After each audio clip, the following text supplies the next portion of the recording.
Morning, it's Thursday, April 9th, and this is the final class of the week since tomorrow's Good Friday, and so it's a day off. So let's begin. You know about your quiz and test and homework that is all due Wednesday, April 15th. So please make sure that you are prepared working on those. Those are expected to be done. If you have any questions, remember emailing me is the correct way to get in touch with me. That's the most efficient. All right. So yesterday we dealt with the fascism of Italy, and it was brought about by Benito Mussolini, Il Duce, and strange times in Italy. Italy was going through a lot of chaos, and Il Duce, Mussolini, was the one who was purported to bring order, and that was how fascism rose. Now, let's turn our attention to Germany. In 1919, a young Adolf Hitler was becoming involved in politics. So a little bit about Hitler. Hitler was not actually a German citizen. He was part of the Austrian-Hungarian Empire. That was probably something that simultaneously gave him sometimes pride. He appreciated Austria and its cultural heritage, but a lot of times grief since he wanted to be German. During the war, he actually fought for Germany. He was a brave soldier. He was decorated multiple times. He was a messenger that went between trenches, which was one of the most dangerous jobs. He was wounded multiple times. I believe when the war ended, he was actually convalescing in a hospital because he'd been caught in a mustard gas attack, if I remember correctly. So 1919, he's a young man. He's back in Germany. He is now becoming interested in politics. He was fresh from the war. Early on, he was impressed by a particular group that advocated a combination of nationalism and a hatred of Jews and communists. Hitler, like many Germans, embraced the stabbed in the back myth, which required a scapegoat. So, what is the stabbed in the back myth? If you remember, when the war ended, Generals Hindenburg and Ludendorff immediately turned control of Germany over to a new government, a republic. And why did they do that? They wanted that new government to take the blame for losing, not the army, not them.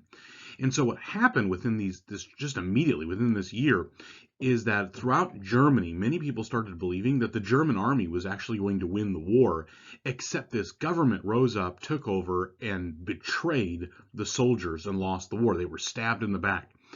And there was a strong racial component to this because most people claimed that the members of the new government who did this were either Jews or the political component, they were communist. And so there were a number of hardcore nationalist Germans who blamed Jews and communists for the failure and that thought that Germany was superior, Germany was worth fighting for, Germany should have never lost. So Hitler was among this kind of this his incredible speaking skills and very magnetic personality made him a leader very quickly because this new political party he had joined, he wasn't the one who started it. In fact, there were other leaders who came before him and in fact competed with him to see who would be leader of the National Socialist German Workers' Party, or as it was later known, just the Nazis. They were a combination of many things. They were a combination of, number one, German nationalism. They were, number two, a form of socialism. They demanded government, if not takeover, at least control over all aspects of the individual. It was all in service of the nation itself. It once again very much like communist Russia, very much like the Soviet Union, just for different reasons. In the chaos of post-war Germany, the appeal of what would normally be considered an insane group of individuals was actually rising. Here you see at the very end of the war a picture of Adolf Hitler and some of his friends as they're in uniform, they've been fighting. This here is a younger Hitler. I believe at this point he is in his early 20s, I think, if I remember correctly. Hitler frequently railed against the Jews, communists, and the Weimar Republic in his speeches. Remember, the Weimar Republic is that government that was formed. Germany was in turmoil. Most Germans disliked their government, and hundreds of these small parties were competing to elect their representatives to the Reichstag. The Reichstag was the German parliament, the German Congress. Whereas the United States at this point is largely a two-party system. Germany at this point was a 100-party system, and the Reichstag was filled with people who maybe only represented 80,000 people total, but Hitler was among these. He wasn't a member of the Reichstag, but he was trying to support the Nazis as they were trying to gain power, and it was a very slow process. Usually, these small political parties, they didn't just fight over ideas, they actually fought, period. Violent, bloody street fights. And so within the Nazi Party, you had a number of men who were considered the thinkers and a number of men who were considered the fighters. And Hitler was unique, not that he was a fighter, but he controlled absolute loyalty from the fighters. The Nazis under Hitler excelled at fighting.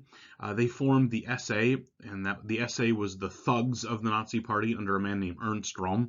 Later, a second group called the SS was formed under Heinrich Himmler, another Nazi, but that would come later. It just shows that the Nazis were well acquainted with actual street fighting when necessary.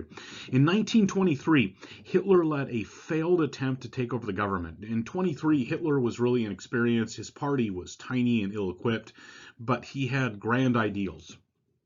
And so he went to Bavaria, and he participated in what was called the Beer Hall Putsch.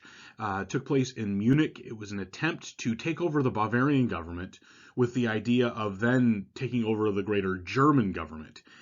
General Ludendorff, remember Ludendorff from World War I, the one who lost? Well, he assisted the Nazis in this.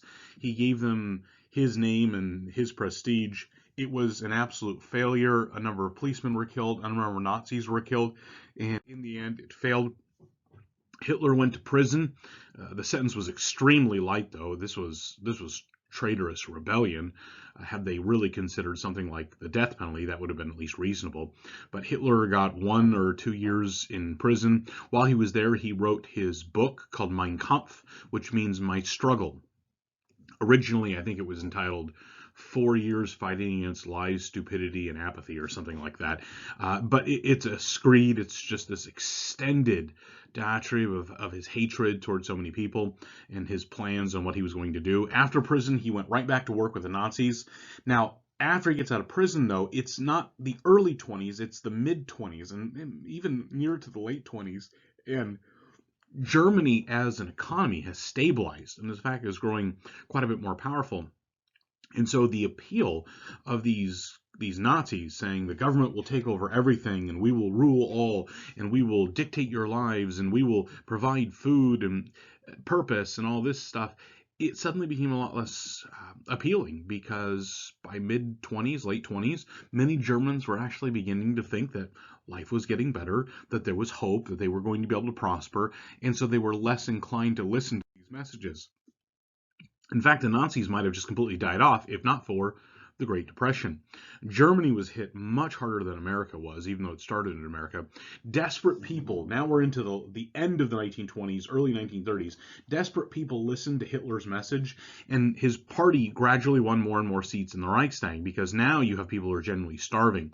Now you have people who are wondering what can be done, and it seems that nobody is, well, the solutions that are being offered are crazy, and the Nazis are among them. By the 1930s, the Nazi Party had grown strong enough that it now controlled a number of seats within the Reichstag, enough to where it was actually noticed. And the Nazis were promising order and hope and food and all these things that people needed, and really a purpose among all things. So by the 1930s, Paul von Hindenburg, that's the same General Hindenburg from World War I, he had become president of Germany. He was the old man, he was steady and faithful, that was the general thought.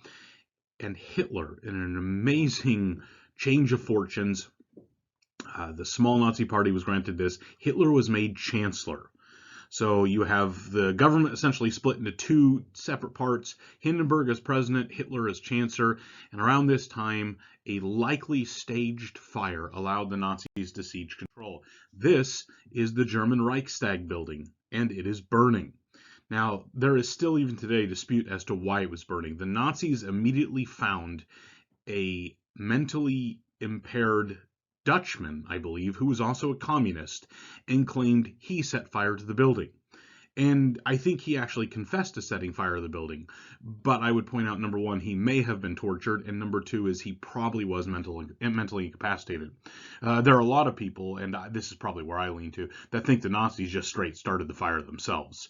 And they used this as a pretext. So by 1934, there was a series of laws that were passed that, in light of the great danger posed by these communists, and the fire they'd started and their evil that granted Hitler and the Nazis tremendous power and authority, basically martial law. So by 1934, Hitler had taken control of both the legislative and executive branches of Germany, meaning he was able to write laws and enforce laws. The only thing he hadn't taken control of was judgment, which is the judicial branch. But he basically put his people in all key positions, and they would obey him whatever he said. So by 34, Hitler is essentially now dictator of Germany. This all happened because what was remembered as the Night of Long Knives. On one particular night, the Nazis went through and basically assassinated everyone who had serious authority who would challenge the Nazi agenda. A number of very prominent German politicians and some very minor German politicians who just annoyed Hitler at various times in the past or ticked off the wrong Nazi all found themselves assassinated. Over 3 days, all the remaining people of the country who oppressed him were assassinated. This included his old friend Ernst Röhm. Ernst Röhm had started the SA, which were the thugs for the Nazis, had fought for the Nazis, but Ernst Röhm was, though a friend of Hitler, was probably the least enamored of Hitler in the sense that the rest of the Nazis would give their lives for Hitler. They would never say no to Hitler. They were yes men. They had no ability to counteract him. Röhm was at least independent, and he had made enemies among Himmler and Goering and other prominent Nazis, and so they convinced Hitler that it was time to get rid of Röhm, and so Hitler killed him. Hitler was now firmly dictator of Germany. Hitler then, in violation of the Treaty of Versailles, rearmed Germany and sent troops into the Rhine. The Rhine was the region in between France and Germany that was specifically stated that was not going to possess any military troops or equipment. Well, Hitler did it. He wanted to see how the world would react. The world did nothing. This gave Hitler further boldness. Now we fast forward to 1938. Kristallnacht happened. This was the night of broken glass. This is the night when many Jews were either killed, they were rounded up and put into certain holding places, their shops were broken. The concentration camps are just beginning at this stage. This isn't like the full-on Holocaust. This is the beginning of the Holocaust. But Kristallnacht was in 1938. This was the most open instance yet of Hitler's great hatred for the Jews and what Germany was going to do to the Jewish population. To give you an idea of what it looked like, this was a Jewish-owned store. All the glass is broken out. Everything has been stolen. The family has now been impoverished. And I don't want to make too big of a point of it because it's easy to take it out of context. But I point out, these people here, these are not the faces of people who are disgusted by violence and by theft. These are people who are at peace with what's going on. And a lot of people want to say that, well, the first nation that the Nazis invaded was their own, Germany. That's not true. The Germans invited the Nazis in. The Germans, though they never voted for them en masse, the Germans welcomed the Nazis, and when it came time to stand against the Nazis, you can count the number of Germans who stood against Hitler on one hand with fingers left over. It's not entirely true, but it's remarkable how few Germans stood for goodness and righteousness and truth and justice. Most willingly sat by and watched as Hitler and the Nazis incorporated Germany, and the Germans joined with them in doing all this evil. Okay, we're still setting ourselves up for World War II. We're dealing with the prelude.